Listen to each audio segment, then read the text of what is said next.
तर पुण्यातल्या हडपसर कामधेनू स्टेटस मधील एका नामांकित रुग्णालयासमोर बॉम्ब सदृश्य वस्तू आढळलेली आहे। घटनास्थळावर बॉम्ब शोधक पथक दाखल झालंय।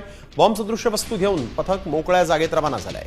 बीडीडीएस पथक अग्निशमन दलासह घटनास्थळी आता पोलीसही पोहोचलेले आहेत। बॉम्ब सदृश्य वस्तू घेऊन या ठिकाणी मोकळ्या जागेवर सध्या हे बॉम्ब शोधक पथक जे ते पोहोचलेलं आहे। हडपसरच्या रुग्णालयासमोर बॉम्ब सदृश्य वस्तू आढळलेली आहे, त्यामुळे परिसरात घबराट आणि खळबळ माजली आहे। अग्निशमन दलासह घटनास्थळी पोलीसही पोहोचलेले आहेत।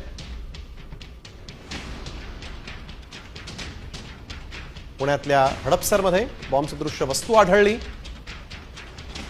ही वस्तू नेमकी काय आहे याचा शोध सध्या सुरू आहे। बॉम्बनाशक पथक जे आहे ते सध्या घटनास्थळी पोहोचलेलं आहे। सागर आव्हाड आमचे प्रतिनिधी आपल्यासोबत फोन लाईन वरून जोडले गेलेले आहेत। सागर, काय सांगाल, अधिकची माहिती काय?